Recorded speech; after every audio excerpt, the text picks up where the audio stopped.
विद्यादि सागर सुधी गुरु है हितैषी शुद्धात्म में निरत नित्य हितोपदेशी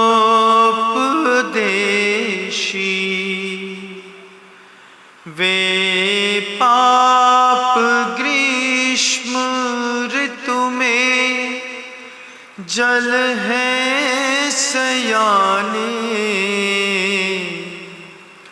पूजूं उन्हें सतत केवल ज्ञान पाने पूजूं उन्हें सतत केवल ज्ञान पाने। अहिंसा परमो धर्म की परम पूज्य आचार्य भगवंत गुरुदेव श्री विद्यासागर जी महाराज की, वर्तमान आचार्य परमेष्ठी गुरुदेव श्री समय सागर जी महाराज की, समस्त मुनि संघ की।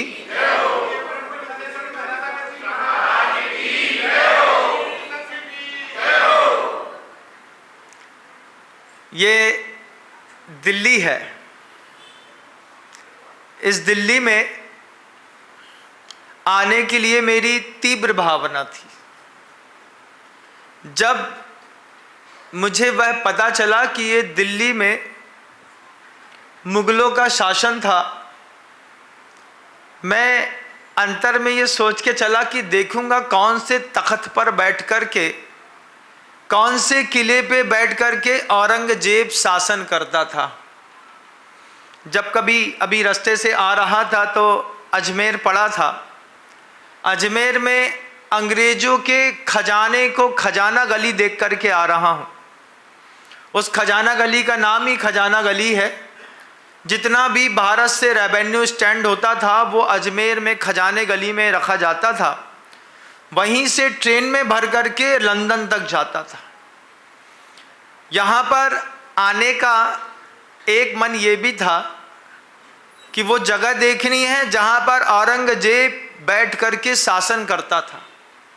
पिक्चरों में, मूवी में देखना अलग चीज़ है, हकीकत में उस स्थान पर खड़े होना बिल्कुल अलग चीज़ है।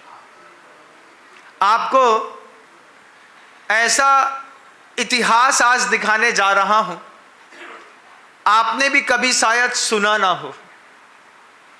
इसी दिल्ली पे मुगलों का शासन था। मुगलों के शासन में मुगल सम्राट ने दिल्ली में घोषणा करी, जितने भी धर्म के लोग हैं वे सारे के सारे लोग अपने धर्म का अतिशय हमारे दरबार में आकर के दिखाएं, क्योंकि सबको उनको बदलना था। वो मुगल शासन एक ही चीज़ चाहता था कि जितने भी लोग हैं सब मुगलिया शासन और मुगलिया धर्म को ही मांगें, उसी की मान्यता बनाएं, उसी के हिसाब से जीवन जिएं। राजा ने, शहंशाह ने फरमान जारी किया कि सभी धर्म के लोग अपने अपने धर्म का अतिशय हमारे राज दरबार में सबके सामने दिखाएं, और अगर नहीं दिखा पाए तो आप सबको अपना धर्म छोड़ करके हमारे धर्म को स्वीकार करना पड़ेगा। ये बात इसी दिल्ली पे घटित हुई। आज से करीब 200 सवा 200 साल पुरानी बात है।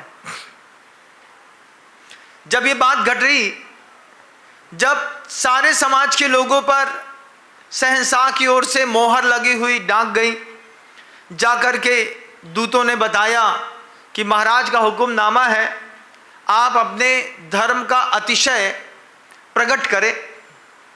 मैं आज आपसे पूछूं कि आज आप अपने धर्म का अतिशय प्रकट करके दिखाओ, आप क्या दिखाएंगे? दिमाग काम नहीं करेगा। धर्म को तो जी सकते हैं, लेकिन उसका अतिशय कैसे प्रकट करेंगे किसी के सामने? कैसे बताएं? छू और बम। ऐसा तो होता नहीं है। आपसे नहीं होता है इसका ये मतलब नहीं कि किसी से नहीं होता है, आपसे नहीं होता है। बस इतना मान के चलिएगा कि धर्म को हमने अभी ऊपर ऊपर से कुल्ला करके पुच्छ पुच्छ थूका बस है, गहराई में जाकर के पिया नहीं है।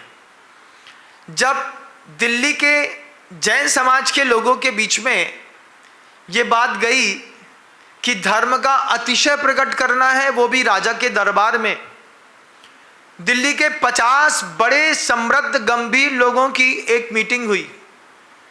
मीटिंग होकर के उन्होंने आपस में डिस्कस किया कि भैया धर्म का अतिशय कैसे दिखाएंगे राजा को। आपसे भी मैं प्रश्न पूछूं कि आप मुझे अपने धर्म का अतिशय दिखा दो, क्या दिखाओगे आप?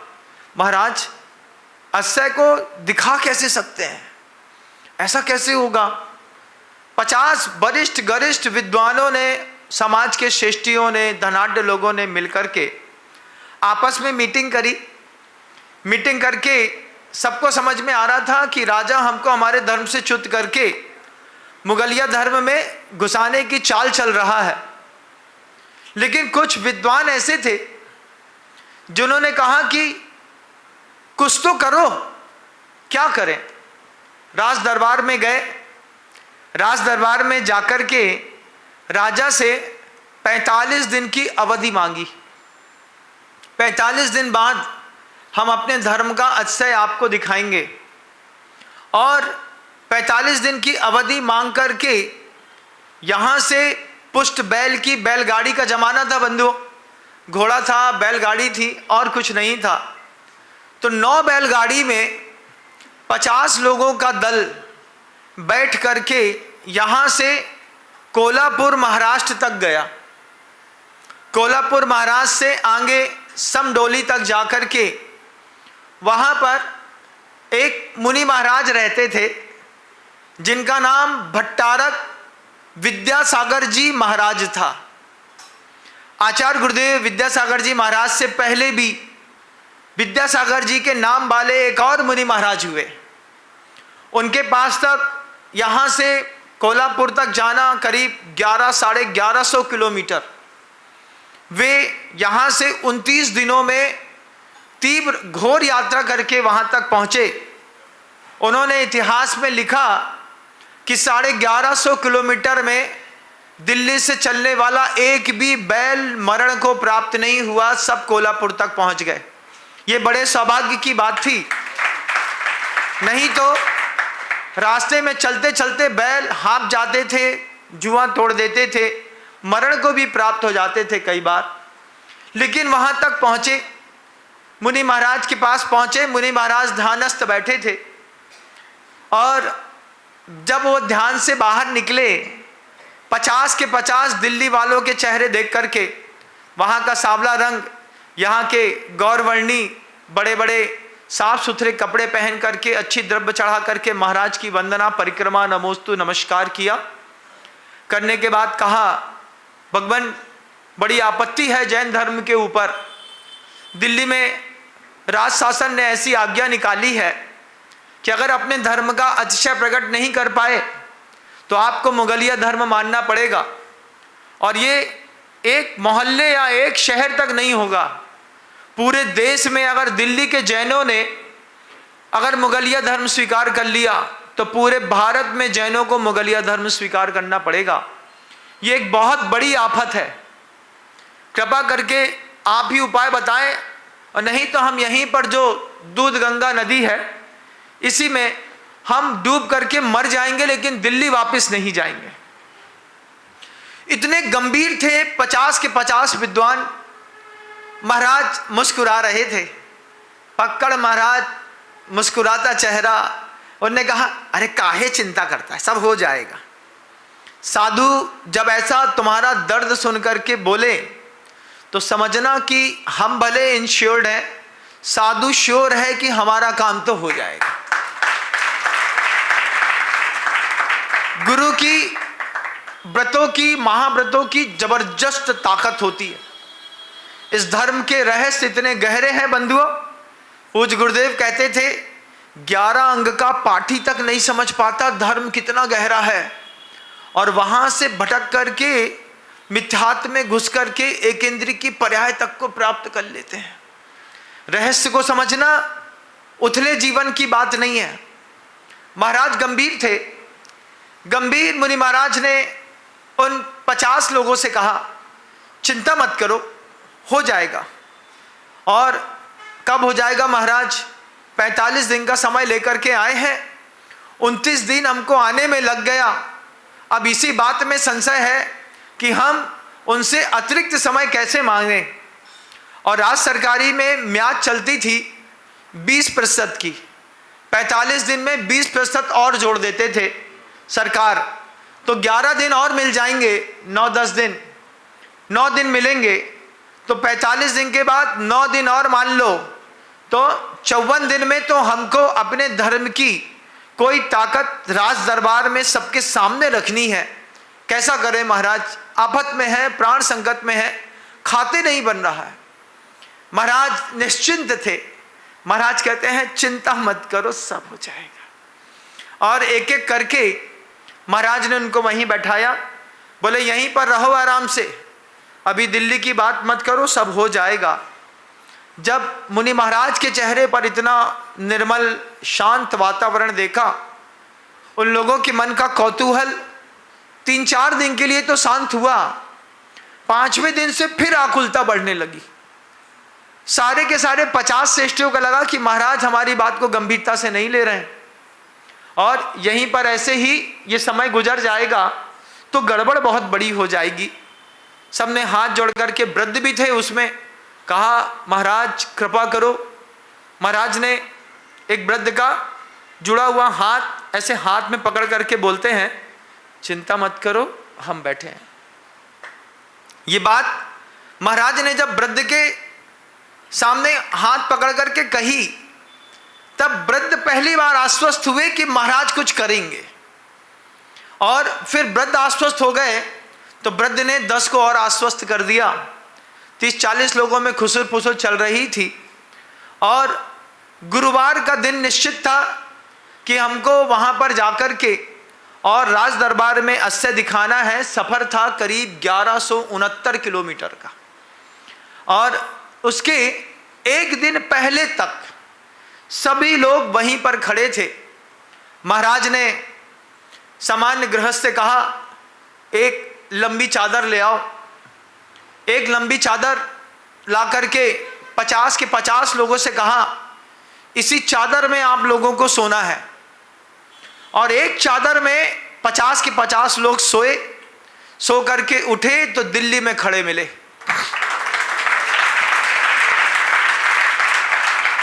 ये कोई भ्रामक चीज नहीं है, इसका इतिहास में दर्ज है। मैं जो बात बोल रहा हूं, ये बात 101% सत्य है। जब पूरी उसको बिछा दिया, बिछा करके और उसमें 50 लोगों को सुलाया, पलक झपकते दूसरे दिन सुबह जब वो दिल्ली में दिखाई दिए, तब उनको लगा कि अब कमाल हो जाएगा, ताकत आ गई। अभी तो सोच रहे थे कि कोल्हापुर उधर महाराज से समडोली से यहाँ तक कैसे आएंगे। जब दिल्ली में खड़े मिले तो लोगों की चेतनता जगी। सबसे बड़ी आश्चर्य की बात, मुनि महाराज भी दिल्ली में सामने उपस्थित खड़े थे। महाराज सामने उपस्थित खड़े थे। ये बात बिजली की क्रोंद के जैसी पूरे दिल्ली में फैली कि 50 लोग और एक दिगंबर मुनि वहां से यहां तक एक रात में पलक झपकते आ गए हैं। राजा के पास तक ये बात पहुंची।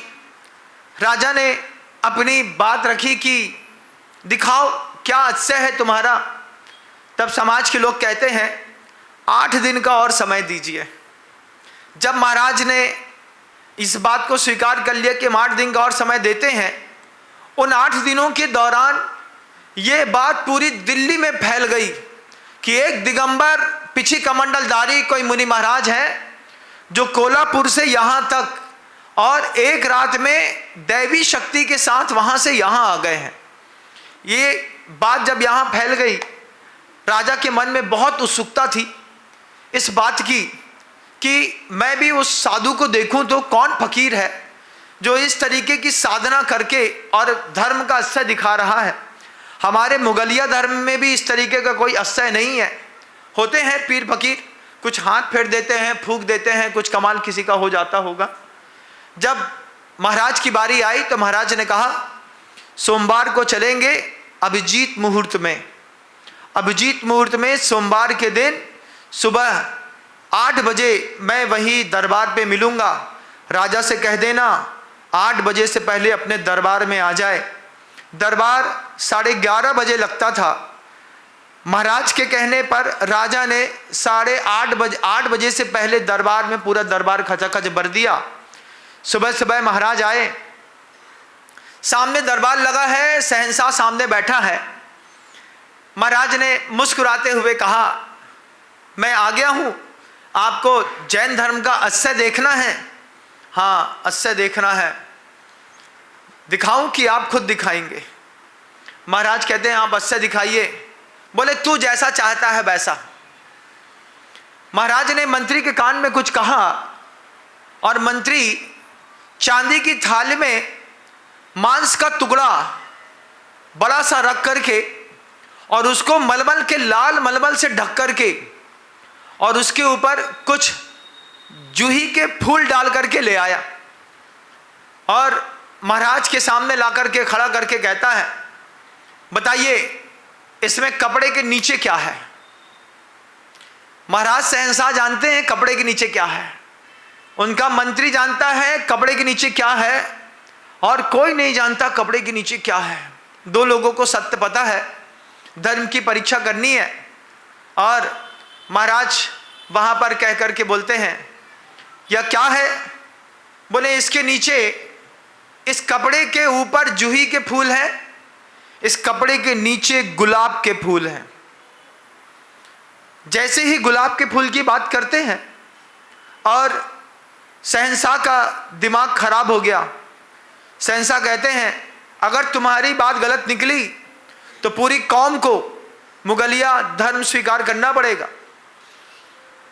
साधु कहता है बोला ना गुलाब के फूल हैं, खोल दे। जब साधु अपनी बात में आश्वस्त थे और पूरी सभा खचाखच भरी थी, हाथ कंगन को आरसी क्या, हाथ में कंगन है, दर्पण में देखने की जरूरत नहीं है कि हाथ में कंगन है, आंख से दिख रहा है। शहंशाह को पता है कि इसके नीचे मांस का टुकड़ा रखा है और दिगंबर मुनि की परीक्षा है।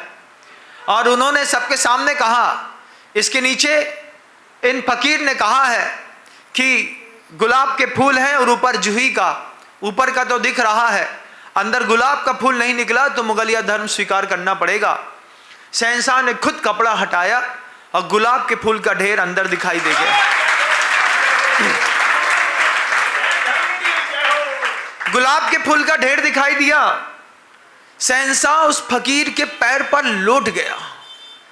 वर्धताम श्रीमत् परम गंभीर शासनम जिन शासनम स्याद्वाद मोग लांछनम। ऐसा गजब का कमाल, निर्मल साधना का परिणाम, निर्मल व्रतों के पालन करने से उत्पन्न हुई अंदर जो सिद्धियां और शक्तियां हैं। रिद्धि नहीं होती पंचम काल में, सिद्धि तो बहुत होती है। चोर को हो जाती है, अंजन चोर को हो गई थी ना, मुनि महाराज को भी हो जाती है। मुनि महाराज भी कुछ अपने हाथ से विशेष अवसरों पर कुछ दे दें, कमाल होता है, इस पर ध्यान रखिएगा। मुनि महाराज ने वो बात कर दी जब जयकारा जिन शासन का लग गया, पूरी समाज में दिगंबरा प्रशांत मुद्राए दिगंबराय प्रशांत रूपाय दिगंबराय देवादिदेवाय नमो जिनाय। जैनों ने इस मंत्र के जाप के नारे लगाए। शहंशाह ने कहा ये जैन शासन जैसा चल रहा था बिल्कुल वैसे ही चलता रहेगा। और उस पर फिर मुगलिया शासन ने मोहर लगाई कि पर्यूषण पर्व के 10 दिन तक पूरी दिल्ली में मुगलिया शासन में एक भी कहीं पर मांस का टुकड़ा नहीं कटेगा, बिकेगा। हम इस धर्म से प्रभावित हैं। ये धर्म की कहानी लिख करके महाराज अपने उपाश्रय तक आए। उपाश्रय तक आकर के लोगों को आशीर्वाद दिया। और जैसे आए थे वैसे दूसरे दिन जहां महाराज को बैठाया था वहां पे खाली तख्त मिला। महाराज फिर जहां खड़े थे वहीं पर 2 दिन के बाद वहीं पे खड़े मिले।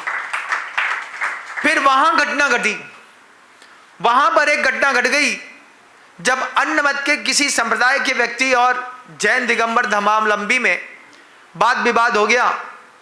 दिन का समय था और 2 साधर्मियों के अलग अलग धर्मियों के बीच में बात हुई।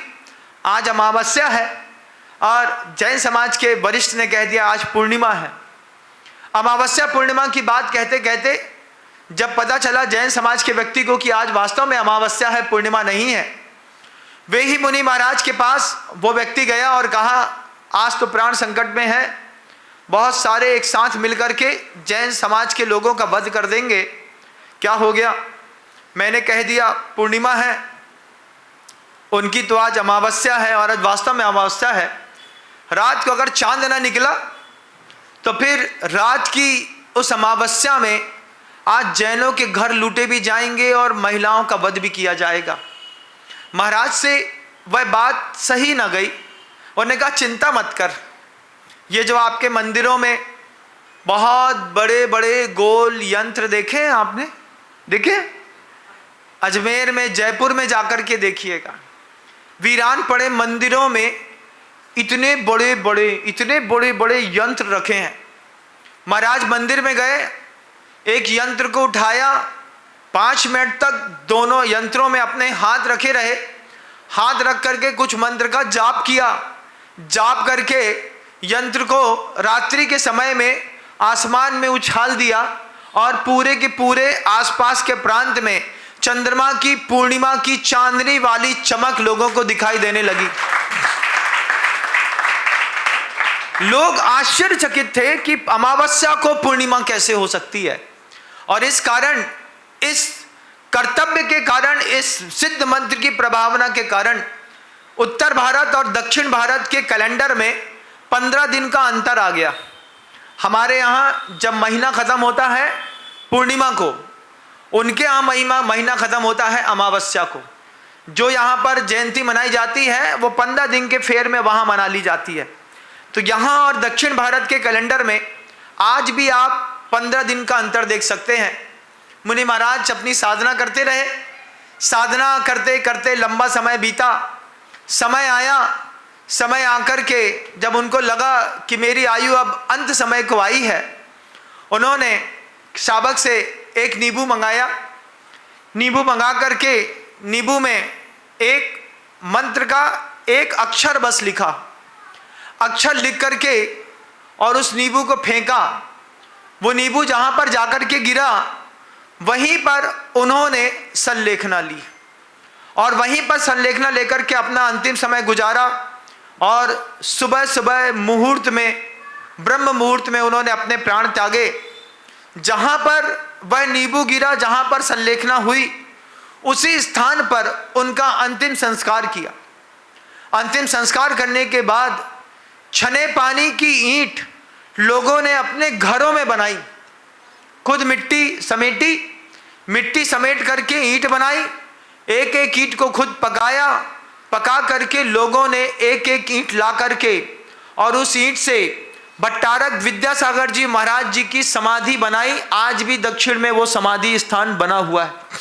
आज भी इतिहास को अभी देखिएगा बंधुओं, अभी तो बहुत कुछ दिखाना देखना हम सबको बाकी है। वो भट्टारक जी की नसिया, वो भट्टारक जी का समाधि स्थल आज भी बना है। माँ श्रीमंती सदलगा में थी। सदलगा से उस समाधि केंद्र की दूरी करीब 23 किलोमीटर की थी। और महावीर भैया, पहला पुत्र महावीर हो गया था, दूसरी संतान पेट में आई, 1.5 महीने बाद कच्ची हो गई, संतान पेट से बाहर हो गई। तीसरी संतान 20 दिन चढ़े थे, फिर बाहर हो गई।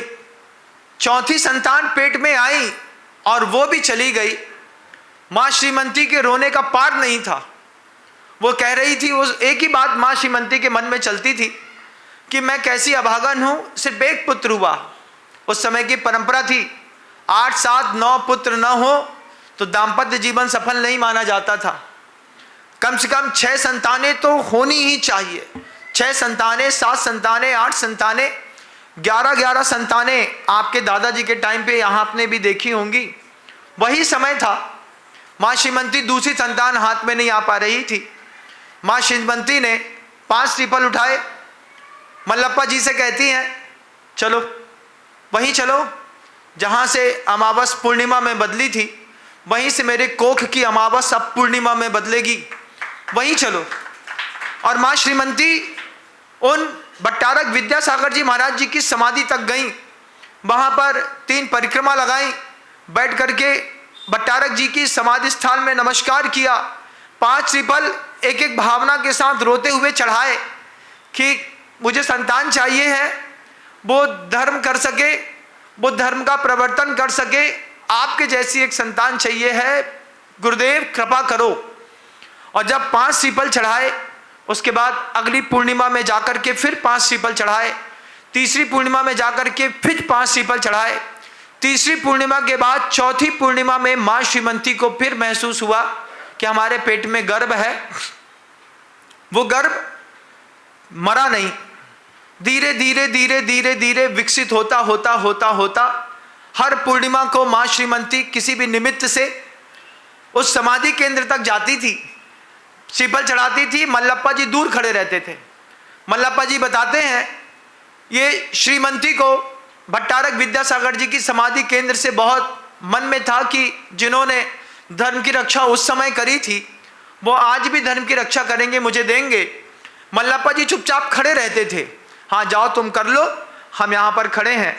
उनकी बात को रोका नहीं और लगातार हर पूर्णिमा में गर्भस्थ शिशु की रक्षा के लिए माँ श्रीमंती ने 5 श्रीफल, 1 दीपक जला करके आती थी और मल्लप्पा जी देखते रहते थे। वो बालक पैदा हुआ पूर्णिमा के दिन, नाम रखा शरद पूर्णिमा। शरद पूर्णिमा के दिन कौन पैदा हुआ? बालक पैदा हुआ। वो जब बच्चा पैदा हुआ, माँ श्रीमंती ने कहा ये विद्यासागर जी महाराज जी का कृपा पात्र है, इसका नाम विद्यासागर जी महाराज के ऊपर विद्याधर होगा, तो उनका नाम विद्याधर रखा। कैसे गुरु जी का नाम विद्याधर रखा दुनिया में किसी को पता नहीं। आप अपने बच्चे का नाम रेयांश रख देते हैं, जैकी रख देते हैं, चैनू रख देते हैं, 69 रख देते हैं, क्या सोच कर रखते हैं भगवान जाने। माँ श्रीमंती ने अपने बच्चे का नाम विद्यासागर जी महाराज के नाम पर विद्याधर रखा। विद्याधर बच गया। उसके बाद इतिहास गवाह है, जितनी भी संतानें हुई भट्टारक विद्यासागर जी महाराज जी की समाधि पर श्रीफल चढ़ाने के बाद ही धर्म पूर्वक काम पुरुषार्थ हुआ और काम पुरुषार्थ का फल निकला। आज जो संतानें पैदा होती हैं ये किसी भी होटल में पैदा हो जाती हैं। कभी स्विट्जरलैंड घूमने गए, किसी होटल में रहे, वहीं काम भोग की कथा करी, वहीं पर प्रेगनेंसी गेन कर ली महिला ने, आकर के पता चला कि पेट में बच्चा है और बच्चे को पाल लिया। बच्चे का उत्पत्ति स्थान क्या है एक बार तय करिएगा। आपके बच्चे का उत्पत्ति स्थान कोई होटल तो नहीं है, विदेश की भूमि तो नहीं है, अभक्ष भोजन के साथ तो नहीं है, कि विधि पूर्वक गुरुओं की आज्ञा पूर्वक ज्योतिष नक्षत्रों को देख करके जो घर में ही विशेष नक्षत्रों में संतान पैदा करते हैं, उनकी संतानों में और हमारे घर की संतानों में जमीन आसमान का अंतर है, बहुत अंतर है। हमारे आपके कसाई स्थानों में और उनके कसाई स्थानों में। पूज्य गुरुदेव को देखा, उनकी वाणी तेज तो हुई लेकिन कभी भी इतना भी तेज नहीं हुई कि जिसमें लोगों को लगे कि आज गुरुजी ने अपनी हद पार कर दी है। उनका क्रोध भी क्रोध होने के बाद भी संयमित रहा। बालक विद्याधर धीरे धीरे बड़ा हुआ। बड़ा होते साथ एक ऐसा पुरुष इस संसार में, जिस पुरुष ने इस संसार में किसी भी स्त्री को अब्रह्म की भावना से नहीं छुआ, कौन है ऐसा? 20 साल, 19 साल, 18 साल, 9 साल की उम्र में आचार्य शांति सागर जी महाराज जी का पहला दर्शन किया। पहला दर्शन करने के बाद जो ब्रह्मचर्य की भावना और साधु बनने की भावना उनके मन में आई, इतिहास गवाह है एक ऐसा इंसान पैदा हुआ है इस धरती पर जिसने मन से, तन से, वचन से कभी भी अब्रह्म का सेवन बचपन से लेकर के अपनी मरण पर्यंत अवस्था तक नहीं किया, जिनका नाम सागरों में सागर आचार्य विद्यासागर।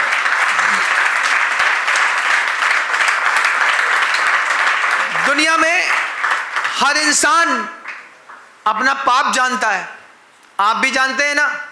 पहली बार आपने जब ब्रह्मचर्य तोड़ा होगा उस वक्त की उम्र आपको पता होगी, कब किस उम्र में हमने पहली बार किसके साथ कहां पर पहली बार अब्रह्म सेवन किया था।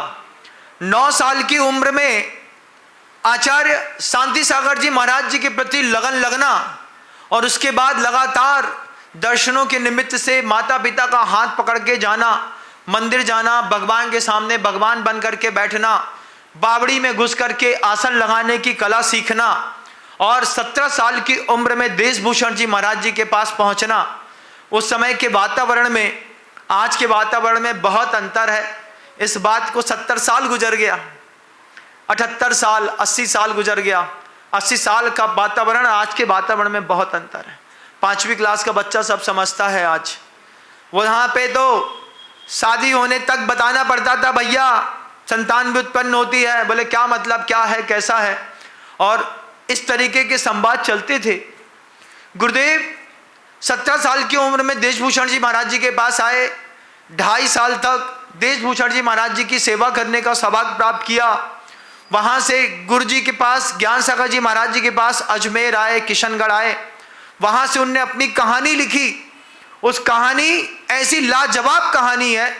एक ऐसा महापुरुष है जिसने कभी अब्रह्म सेवन नहीं किया। एक बार कल्पना करके देखो कितनी बड़ी बात कि मनुष्य की देह मिली हो और विचार देवताओं के जैसे रह करके कोई इस देह में रह करके चला गया। कोई मन का भी कुमारा हो, वचन का भी और काया का भी। बहुत ऊंची बात होती है बंधुओं, बहुत ऊंची बात। गुरुवर इस तरीके की साधना कर गए। आज दुनिया में सबके ऊपर कहीं ना कहीं थोड़ा बहुत आक्षेप लगता है। गुरु महाराज के ऊपर कभी किसी ने आक्षेप नहीं लगाया। आक्षेप लगे भी तो उनके कार्यशैली को लेकर के लगे। जब उन्होंने हॉस्पिटल का निर्माण भाग्योदय का किया तो लोगों ने कहा आचार्य होकर के हॉस्पिटल खुलवा रहे हैं और हॉस्पिटल खुलवा करके इतने सारे जीवों का घात होगा, महिलाओं के गर्भाशय निकाले जाएंगे, बच्चे पैदा होंगे, मरेंगे, इतनी सारी हिंसा होगी और इतनी हिंसा का पाप किसको लगेगा। जब गुरुजी ने हॉस्पिटल खुलवाया तब लोगों ने हॉस्पिटल का विरोध किया। आज धन संचय होता है तो वही जनता कहती है कि मंदिर मत बनाओ, हॉस्पिटल खुलवा दो। गुरुजी ने खुलवाया तो विरोध है। आज हम मंदिर के लिए पैसा इकट्ठा कर ले तो फिर जनता का दिमाग सटकता है और कहती है जनता, अरे इससे अच्छा तो एक हॉस्पिटल खुलवा लेते, कम से कम 100-200-500 लोग का इलाज हो जाता। आपकी बुद्धि को नमस्कार है। जब गुरुजी करें तो गलत है और आप कहें तो सही है। हम करें तो कैरेक्टर ढीला, तुम करो तो लीला। ये कौन सी बात है। हम किसी चीज के लिए संग्रह करें, संचय करें, किसी बात का निर्माण करें तो आप उसमें एक्सक्यूज देते हैं, इससे अच्छा तो स्कूल खोल देते। हमने स्कूल खोल दी है। आचार्य जी ने 5 बड़े बड़े विद्यालय खोले हैं, अपनी बच्ची का उसमें एडमिशन करा दो। नहीं महाराज हमारे मोहल्ले में खोल दो। महाराज ना हुए, नौकर हो गए तुम्हारे। नियति जहां जैसा जिस पुण्य धरती का योग होता है वहां पे उस तरीके के काम होते हैं। गुरु महाराज ने दीक्षा ली, उस दिन का भी इतिहास है। भरी गर्मी में पानी बरसा था झमाझम और वो इतिहास लोगों के हाथ में नोट है। आचार्य जी ने अपने कर्तव्यों में कभी पीछे नहीं हटे। गुरु महाराज लगातार लगे रहे, लगे रहे, लगे रहे, लगे रहे। एक ऐसा निरपराध जीवन जिया गुरु जी ने, जिनके सत्य अनुभव वचन योग वाले थे। एक बार बस बोला था गुरु जी ने कुंडलपुर में, हम किशनगढ़ पंचकर्णक के लिए आ जाएंगे। उसके बाद कभी आचार्य जी ने नहीं कहा, किसी को वचन नहीं दिया, प्रवचन तो दिया। फिर हमने अपने गुरु जी से एक शब्द सुना और सीखा, देखो। देखो शब्द के दोनों अर्थ निकलते हैं, हो भी सकता है, नहीं भी हो सकता है। हमने कहा था देखो, हमने ये थोड़ी कहा कि हम आएंगे। हमने कहा था ना देखो, हमने ये थोड़ी कहा था कि हम नहीं आएंगे। उस शब्द के दोनों अर्थ निकलते हैं। उस अनुभव शब्द को लेकर के हम लोगों ने खूब जिया। आचार्य भगवंत को जिया, साथ में रह करके जिया, उनके अंतर जगत को देखा, उनकी साधना, उनकी प्रभावना देखी। आपने भी देखी होगी, हमने कई बार देखा। आहार दान देने के लिए जिस टीन सेट पर जाते थे, वो टीन सेट लोग बल्लियों सहित उखाड़ देते थे। उखड़ गया टीन सेट, आचार्य जी के हार चल रहे हैं, आचार्य जी मुस्कुरा रहे हैं, चुपचाप जल्दी से हार खत्म किया और बैठ गए। बोले क्या है, वो ऊपर का हिल रहा है, कहीं नीचे ना आ जाए। लोगों की भक्ति देखी आचार्य जी के प्रति, दान के प्रति, भावनाओं के प्रति। आपकी भी इच्छा तो हुई होगी कि कभी जीवन में एक ग्रास आचार्य जी के हाथ पे रख दें। आप भी उस घुसपैठियों में कोई ना कोई तो शामिल होगा। महाराज हम भी गए थे, हमने भी घुसपैठ करी थी, आहार देने तो नहीं मिला, जग में हाथ लगा दिया था। आज आप याद करते हैं कि इतने बड़े महापुरुष के आहार दान में जग पे हमने हाथ लगा दिया। वो इतिहास देखिएगा, कहाँ से भट्टारक विद्यासागर जी महाराज जी ने अपनी साधना शक्ति का परचम लगा करके तन की प्रभावना करी। गुरु जी ने साक्षात कोई मंत्र नहीं फूका किसी को, लेकिन जब गुरु जी ने अपने मुख से किसी कैंसर पेशेंट से कहा, जब पता चला कि 2nd स्टेज 3rd स्टेज का कैंसर है, आचार्य जी के पास लेकर के गए, उनने अपने औरे में बैठाया।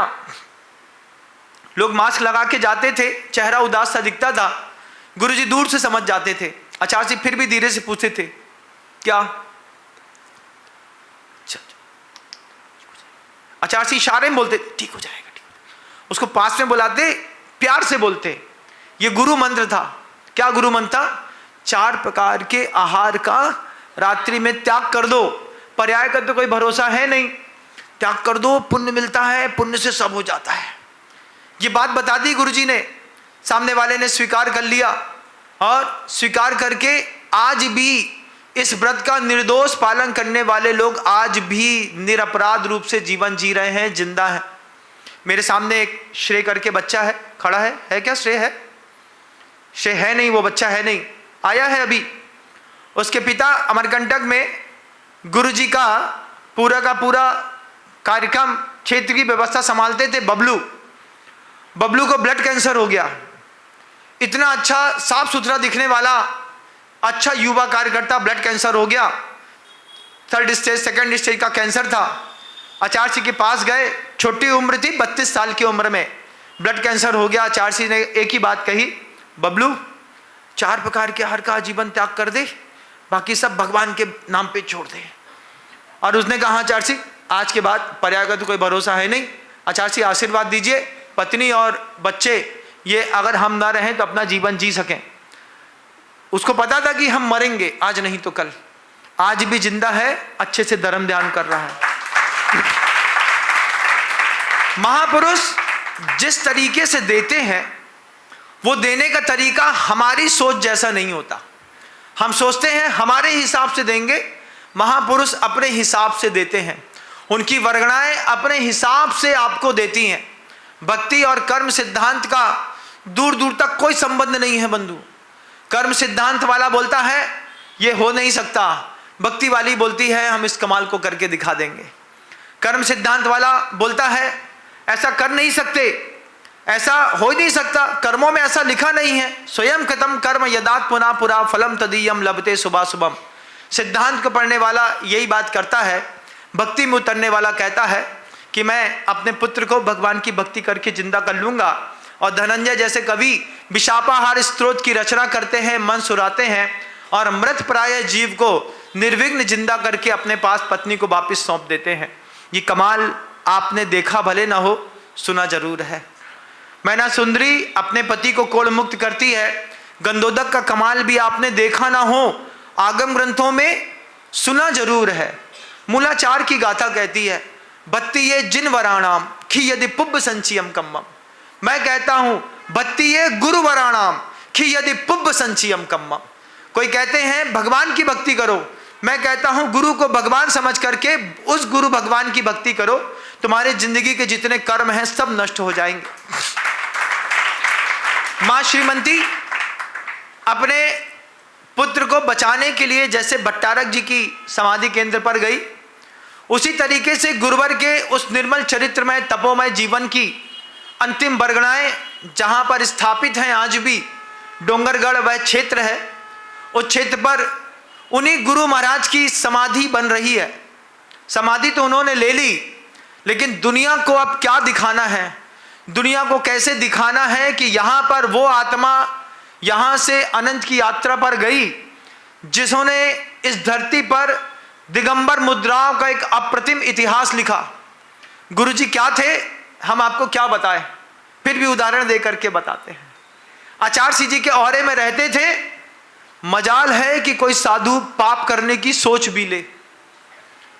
गुरुजी का औरा ऐसा जबरदस्त था, 50-50, 70-70 साधुओं का संग था। कई बार 70-70 साधुओं पे मुखिया की नजर जाती थी, कभी बार नहीं भी जाती थी, लेकिन हर अंतर मन में दहशत रहती थी इस बात की, महाराज मतलब डर के कारण पाप नहीं करते थे आप, डर के कारण नहीं, गुरुजी का औरा था ऐसा। गुरुजी ने कभी डांटा नहीं, उनने औरा ऐसा बनाया कि उनके औरे में कभी कोई पाप करने की हिम्मत नहीं कर सका, कभी किसी की हिम्मत नहीं हुई आचार्य जी के सामने तेज आवाज में बात कर ले। आप बताइए, आप अपने घर के मुखिया हैं, आपका औरा कितनी दूर तक आपके घर में प्रभावी है, कितनी दूर तक? अरे महाराज काहे का औरा हमारा, हमारे सामने हमारे घर के लोग ऐसी बेइज्जती करते हैं कि कुछ ना पूछिए। जब तुम्हारे घर के सामने, मुखिया के सामने घर में झगड़ा हो जाए, मुखिया के घर के सामने बड़ी बड़ी गालियां घर में हो जाए, लात घूंसे चल जाएं और मुखिया को भी पड़ जाए, है ना, घर के अंदर लात खा के आए, यहाँ पर माला पहनाई जा रही है हमारे मंच में, आइए जैन साहब आइए आइए, हाँ भैया कम से कम तुम ही माला पहना दो, घर में तो लात पड़ी है, वहां पे लात माला पड़ी थी, यहाँ पे फूल माला पड़ी, कुछ तो आराम मिले। तुम अपने घर के तीर्थंकर बन के दिखाओ, एक बार तय करो कि तुम अपने घर में उजाला करोगे, एक बार तय करो कि तुम्हारे घर के अंदर घुसने के बाद कोई तेज आवाज में बात नहीं करेगा, पाप नहीं करेगा, अभक्ष्य नहीं खाएगा। ऐसा एक आध इंसान तो घर के अंदर होना चाहिए ना, घर के अंदर नहीं होना चाहिए, होना चाहिए घर के अंदर एक इंसान ऐसा भी होना चाहिए जिसके सामने पूरे घर के लोग प्याज खाने से डरें, आलू खाने से डरें। क्यों? उसका औरा इतना जबरदस्त है। वो इंसान जब ताजी रोटी और लौकी खाएगा और चुपचाप दिन में एक बार खाएगा, शाम को गर्म पानी पिएगा, पूजा करेगा, धोती दुपट्टा पहनेगा, सामायिक करेगा, तब जाकर के उसकी इस साधना को देख करके घर में उसका औरा बनेगा। अरे ताऊ आए हैं, ताऊ के सामने प्याज की बात मत कर देना, नहीं तो अभी कुट जाओगे। घर में महिलाएं जो आलू प्याज की सब्जी बनाती हैं, उनको भी इस बात की दहशत हो कि भैया जी अगर कमरे के अंदर आ जाएंगे और प्याज की गंध भी आ गई तो अभी सबको डांट पड़ेगी, वो खाने नहीं खाएंगे यहाँ पे। तुमने ऐसा और ही नहीं बनाया, तुम्हारे सामने तुम्हारा बच्चा जोमेटो का पैकेट बुलाता है, वो खा लेता है। छी, काहे का औरा है तुम्हारा? सिर्फ सूरत के दिखाने के साफ सुथरे और पैसे वाले लोग हों, लेकिन घर में तुम्हारे धर्म का कोई औरा नहीं है। कौन धर्मात्मा मानता है तुमको घर के अंदर? बताना मुझे, किसको धर्मात्मा की पदवी उसके घर के अंदर मिली है? घर वालों से कोई टैग तो मिला होगा। अरे महाराज पेरूमल है, क्या नाम धरा तुम्हारा?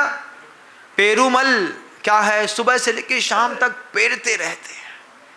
लेकिन हम जिन गुरु की सन्निधि में 20 साल रहे, उन गुरु महाराज का ऐसा औरा था, सामने भी था और पीठ पीछे भी था।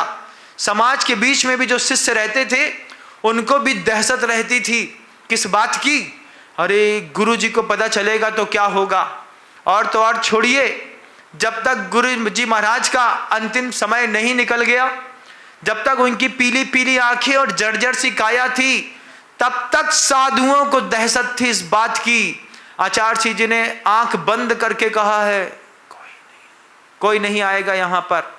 मजाल कोई आदमी आचार्य जी के अंतिम समय तक वहां पहुंच पाता। क्यों? उस वक्त भी प्राण छोड़ती हुई उस आत्मा की उस वक्त भी ऐसी मन के अंदर भावना, श्रद्धा और अनुशासन था कि उस अनुशासन में बढ़ते हुए कदम चारों तरफ से जहां खड़े थे वहीं रुक गए। गुरुजी ने बोला है नहीं आना, नहीं आएंगे। वो अकेले अनंत की यात्रा पर निकले, अकेले। उनके अंतिम समय तक उनका अनुशासन काम करता रहा। और जो ईमानदार शिष्य हैं, जाने के बाद भी उनका अनुशासन आज भी काम कर रहा है, और आज नहीं आगे भी करता रहेगा, आगे भी। आप देख लीजिएगा, इतिहास गवाह है। आचार्य महाराज जब तक जीवित थे किसी शिष्य की हिम्मत नहीं हुई कि वो सिंहासन पर बैठ जाए। आज तक कमाल करके दिखा देते। एक बार आचार्य जी के सामने सिंहासन पर बैठ करके, तो आचार्य जी कुछ नहीं बोलते। आचार्य जी बोलते, हाँ बड़े हो गए हैं, शरीर नहीं संभलता होगा तो टेके की जरूरत पड़ती होगी। हम लोगों से कह दिया था, हम लोगों से कमरे के अंदर बैठे थे, ये पटिया उठा करके पीछे लगा लिया और सामने एक तख्त लगा था, पीछे पटिया लगा था और उसमें पीठ के तेल के निशान लग गए थे। समाइक कर देते, समाइक करते वक्त थोड़ा बहुत प्रमाद दोपहर में आ गया, थोड़ा सा ऐसे टिक गए। जब पूरी समाइक हो गई तो ऐसा लगता था, क्योंकि भोजन का प्रेशर रहता था ना शरीर में, भोजन के कारण भोजन का मद चढ़ता है, उसकी गर्मी चढ़ती है, तो जो न्यूरॉन्स होते हैं वो घूमते हैं। ऐसा लगता है कि 15 मिनट सो लो।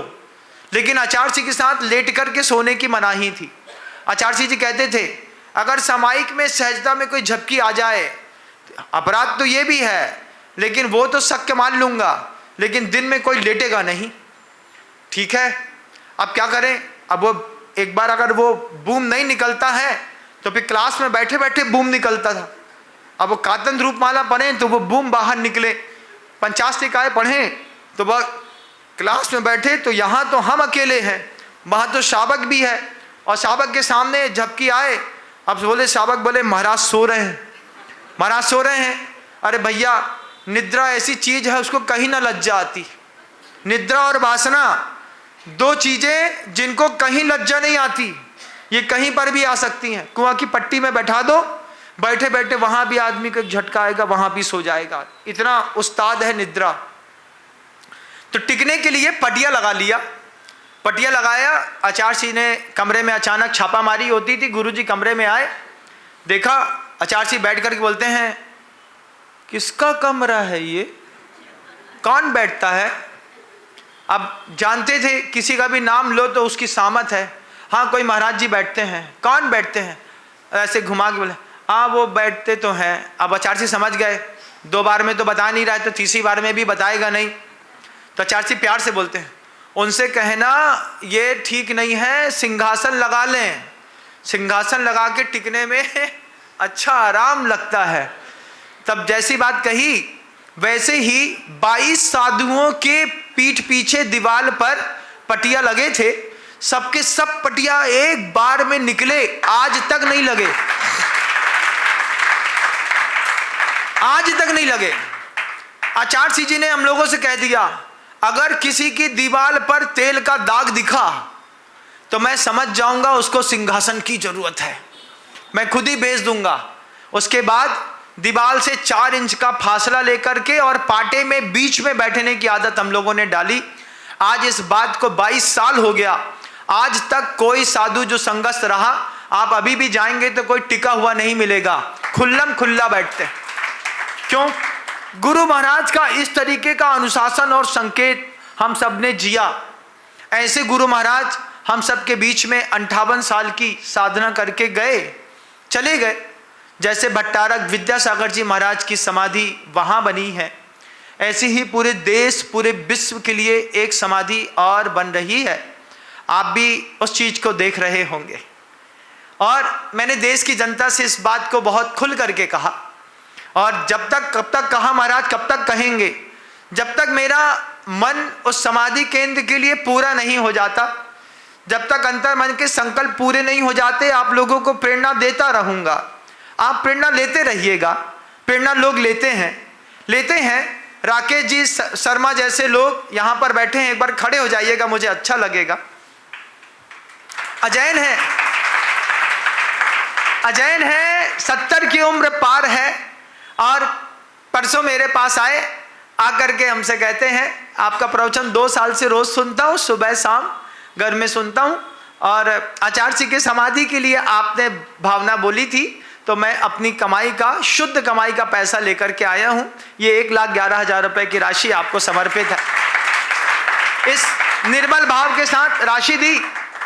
कल हमसे दोपहर में बोलते हैं, वो 2 तारीख को आऊँगा मैं मंच पे, अपने परिवार के और लोगों को लाऊंगा, वो भी दान करेंगे।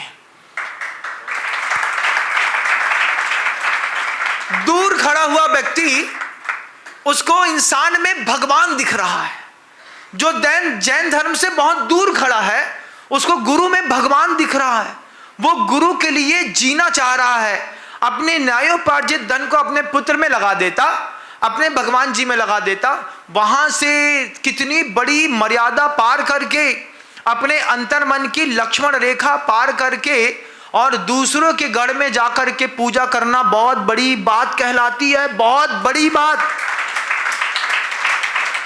बहुत बड़ी बात होती है। हम जिस कुल में पैदा हुए हों, हम जिस दर्शन में पैदा हुए हों, उस दर्शन को लांघ जाओ, लांघ करके दूसरे के दर्शन में अंतर्मन तक प्रवेश करके साधु के दिल तक पहुंच जाओ। सबसे बड़ी बात, गुरु महाराज की समाधि तक पहुंच जाओ और ये कहना, मेरे जिंदा रहते मुझे ये सौभाग्य मिल गया, ये मेरा महाभाग्य है। आपको सीखनी है समर्पण। मैं हमेशा कहता हूं, गुरुजी कहते थे तो मैं कहता हूं, गुरुजी ने हमको सिखाया था, मैं आपको बता देता हूं। आचार्य जी कहते थे, दान सिर्फ दान नहीं है, दान समर्थन भी है और समर्पण भी है। दान दो चीजें एक साथ है। अगर आप दान नहीं करते हैं, इसका मतलब है उस चीज के लिए आपका समर्थन नहीं है और उस चीज के लिए आपका समर्पण भी नहीं है। आप तय करिए कि आप आचार्य महाराज जी की समाधि का समर्थन करते हैं कि नहीं करते। जब आप कबीर सिंह मूवी का समर्थन कर सकते हैं, जब आप धुरंधर मूवी का समर्थन करके 2-2 हजार करोड़ की मूवियों का समर्थन कर सकते हैं, जब आप MCX का समर्थन कर सकते हैं, जुए का समर्थन कर सकते हैं, जब आप अपने घर में डेस्टिनी वेडिंग का समर्थन कर सकते हैं, समर्पण और समर्थन दोनों करते होंगे ना। लड़के की शादी है महाराज, जयपुर से करी है, 3 करोड़ खर्चा हुआ है तुम्हारी लड़के की शादी में, कौन लेकर के गया तुम्हारा पैसा, ध्यान रखना। अब जब दान की बात आती है और जब समाधि की बात आती है, तो बस एक बात कहूंगा, अगर आप समाधि से नहीं जुड़े, मैं बस समझूंगा धीरे धीरे, जब मंच में कोई आता है तो मैं 2 चीजें देखता हूं, ये शावक समर्थन भी कर रहा है और समर्पण भी कर रहा है। आप भी अपने गुरु महाराज का समर्थन भी करिए और समर्पण भी करिए। जब वो इतिहास हम लिख चुके होंगे अगले 5-7 सालों में, दुनिया भर की जिनकी कोख ना पल रही है ना, ऐसी महिलाएं भी वहां पर आकर के माथा टेकेंगी। उधर भी प्रसिद्धि मचेगी इस बात की, जब दुनिया में किसी से बात ना बने तो डोंगरगढ़ जाकर के आचार्य जी से कहे आओ, तुम गुरु जी से कह के आओगे और वो बात बनेगी, बनेगी और बनेगी। ये बात उस केंद्र तक होगी, हम नहीं होंगे, ये बात हम मानते हैं। हमारी उम्र ही कितनी है, दुनिया में जितने लोग यहाँ बैठे हैं, अगले 20 सालों में 90% लोग इस दुनिया को छोड़ के जा चुके होंगे। लेकिन अगले 20 सालों में जो नए दुनिया में लोग आएंगे, उनके लिए भी इतिहास छोड़ना हमारी जवाबदारी है। आचार्य जी कहते थे, पीछे भी देखो, पिछलग्गू ना बनो, पीछे रहोगे। अगर पीछे नहीं देखोगे और पिछलग्गू बने रहोगे किसी और के, तो हमेशा पीछे रहोगे। हमने पीछे देखा, हमने समाधि की प्रेरणा देने से पहले मां श्रीमंती के मन तक गया विनम्र सागर, उनसे पूछा, कान में जाके पूछा, मां श्रीमंती बताओ तुमने ये लड़का कैसे पैदा किया। मां श्रीमंती हमसे बोली, हम गए भट्टारक विद्यासागर जी की समाधि तक, सीपल चढ़ाया, दिया चढ़ाया, परिक्रमा लगाई, नमोस्तु नमस्कार किया, वहां पे झोली फैलाई, माथा टेका, तब जाकर के इस तदी पे विद्याधर आए और विद्याधर विद्यासागर बने। आप जब समाधि के केंद्र से जुड़ेंगे, जब आप समाधि के लिए अपने परिवार की राशियां निकालेंगे, बहुत छोटी राशि से जोड़ रहा हूं आप सबको, पूरे देश को जुड़ना है। आप सोशल मीडिया पर वीडियो देखिएगा, उसमें आचार्य जी के समाधि के केंद्र के काम कितनी स्पीड में चल रहे हैं। आप जुड़िए, बहुत छोटी राशि से जुड़िए, 1 वर्ष का समय लीजिए, हर महीने 9,000 रुपए डालिए आचार्य जी के समाधि केंद्र के बैंक अकाउंट में। 1 साल में 1,11,000 रुपए की छोटी राशि से अगर हर इंसान जुड़ा, एक घर के 10 सदस्य हैं, 10 के 10 की 1,11,000 की राशि जुड़ी 1 साल में। बहुत धीरे धीरे, पॉकेट मनी से भी कम खर्चा बता रहे हैं, इससे ज्यादा तो तुम कैडबरी डेयरी मिल्क के चॉकलेट में फूंक देते हो। लोग सिगरेट पी के फूंक देते हैं, शराब पी के फूंक देते हैं। मैं पूरी दुनिया के लोगों से कह रहा हूं, अगर पूरी दुनिया तक ये आवाज चली गई और सब लोगों ने एक साथ समर्थन किया तो आपके 9,000 रुपए महीने की राशि कमाल करेगी। आचार सीजी का वो पूरा क्षेत्र बन जाएगा। लेकिन जब आप बहुत सारे लोग सुनते हैं, इधर से निकाल देते हैं, फिर दानवीरों को ढूंढा जाता है। जो दानवीर खड़े होते हैं, हाँ महाराज हम हैं, क्या जितना आप बोलें करोड़ों में, हाँ क्यों? क्योंकि आपने अपनी जवाबदारी नहीं समझी, आपने अपना समर्थन और अपना समर्पण नहीं दिखाया। फिर कोई एक व्यक्ति, 2 व्यक्ति, 4 व्यक्ति, 5 व्यक्ति, 10 व्यक्ति अपना समर्थन दिखाते हैं, करोड़ों में खिल करके सामने आते हैं। अलवर में अभी होकर के आया हूं, कई बार बोल चुका, जितनी बार बोलता हूं उतनी बार अच्छा लगता है। उनसे कहा गुरु जी के प्रति समर्थन और समर्पण, उनने कहा आप जो बोलेंगे, ब्लैंक चेक है हमारा, आप जो बोलेंगे। हमने उनसे 5.5 करोड़ रुपए की राशि बोली, उन्होंने एक बार में स्वीकार कर ली। अशोक जी, मनीषा जी, मयंक जी, मोहित परिवार ने, हाँ बेटा है, त्रषा है, सब हैं, जुड़ करके स्वीकार कर ली। आज इस सभा में सुनने वाले हर अंतर मन से कहूंगा, हांसी हिसार से बहुत सारे लोग आए हैं, उनसे भी कहूंगा, आप सबसे भी कहूंगा, सबसे कहूंगा। सुबह सुबह निर्मला जी अपने पति को लेकर के आई, सुबह सुबह आकर के खड़ी हो गई, कहती है मेरा नाम मत लीजिएगा महाराज श्री, ये 3,33,000 रुपए का चेक मैंने कल शाम को आपका प्रवचन सुना था, तभी सोच लिया था कि मुझे आपको देना है, ये गुरु जी के लिए मेरा समर्थन भी है और समर्पण भी है, आप स्वीकार करें। मैंने कहा मंच में आना है, मंच में नहीं आ पाऊंगी, मेरा नाम मत लीजिएगा, लेकिन नाम तो लेंगे। जब तक प्रभावना नहीं होगी तब तक दूसरों की भावना कैसे बनेगी। मैं आप सब महानुभावों से कहूंगा, जितने लोग यहाँ पर बैठे हैं, हर महिला से कहूंगा, हर पुरुष से कहूंगा, तुमने जितनी भी बार दान दिया होगा, आगे भी देते रहना, लेकिन समर्थन दो।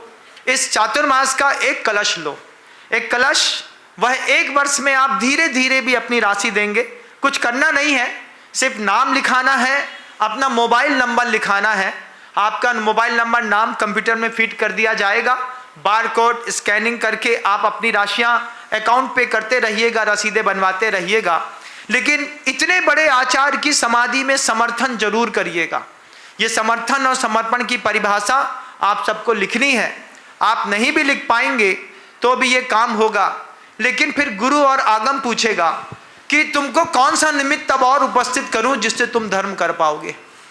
जब गुरु जी के निमित्त से तुम धर्म नहीं कर सकते, जब शास्त्र के भगवान के निमित्त से तुम धर्म नहीं कर सकते, अब तुम किस निमित्त से धर्म करोगे? अब धर्म करने का और निमित्त बचेगा भी क्या? हमारी संतानें शराब में, जुए में, सट्टे में जितना उड़ाती है ना, इतना भी अपराध बोझ से अगर आप समझ जाएं, तो मैं पूरी दुनिया के लोगों से कहूँगा, किसी भी शहर तक ये आवाज़ मेरी जा रही हो, अगर आपने इस उद्बोधन को पूरा सुन लिया है तो पूरा सुनने के बाद लास्ट में स्क्रीन पर आपको नंबर मिलेगा दीपक जैन का, उस नंबर पर आप फोन करिएगा। वो फोन आपका रात में 2 बजे भी उठाएगा। आप अपना नाम दीजिएगा, नंबर दीजिएगा। दीपावली के चातुर्मास की निष्ठापन होने से पहले भी अगर आपने अपने कलश को लेने का सौभाग्य प्राप्त किया तो गुरु जी के समाधि से जुड़ता हुआ वह कलश आपके घर तक एक श्री संपन्नता में निमित्त बनेगा, मैं ऐसा मानता हूँ। आप सब ने, अगर आप जीवित हैं, भावुक हैं और आपके अंदर अभी भी करुणा और वात्सल्य है, समर्थन और समर्पण दोनों के लिए आपके फ़ोन नंबर का इंतजार रहेगा। मैं देखूंगा वे लोग मुझसे जुड़े हुए हैं। आप सब भी गुरु महाराज के समाधि केंद्र से जुड़े, ऐसी भावना रखता हूँ। पूज्य गुरुदेव श्री विद्यासागर जी महाराज।